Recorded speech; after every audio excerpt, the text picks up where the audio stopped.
আসসালামু আলাইকুম। আমি ইসরাত জাহান হালাল বাইট অ্যান্ড ডিলাইট পেজ থেকে আজকে আবার আমার পেজের জন্য নতুন একটা ভিডিও নিয়ে চলে আসছি। আজকে আমরা আলুর দম রান্না করব। তাই প্রথমে চুলোটা জ্বালিয়ে একটা কড়াই বসিয়ে দিয়েছি গরম হওয়ার জন্য।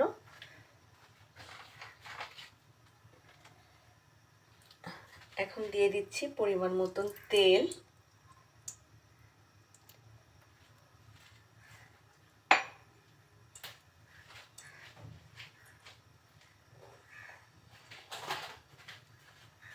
তেলের ভিতরে দিয়ে দিচ্ছি পেঁয়াজ কুচি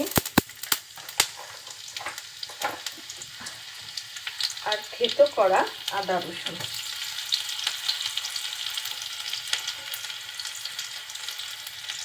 এখন রসুনের থেকে খুব সুন্দর একটা গন্ধ বের হবে। দিয়ে দিচ্ছি গুঁড়ো মশলা, লবণ আর হলুদের গুঁড়া।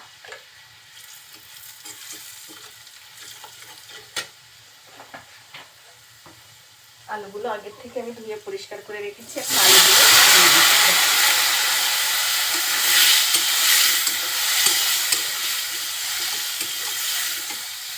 সব কিছু এখন খুব ভালোভাবে নেড়ে নেব। সেই সাথে দিয়ে দিচ্ছি তাজা ঝাল।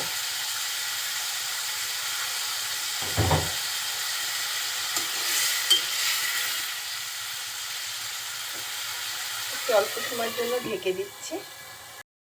কিছুক্ষণ পর ঢাকনা উঁচু করে একটু নেড়ে চেড়ে দিব আর কিছুটা ঝোলের পানি দিয়ে দিব।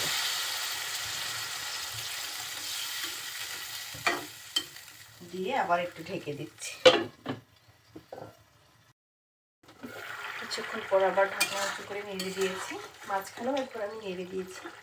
রেডি হয়ে গেল আমার আলুর দম। খুব সহজে ঝটপট তৈরি হয়ে গেল, খুব কম মশলায়। আমার এই ভিডিওটা ভালো লেগে থাকলে অবশ্যই লাইক, কমেন্ট, শেয়ার করবেন। অনুরোধ রইল।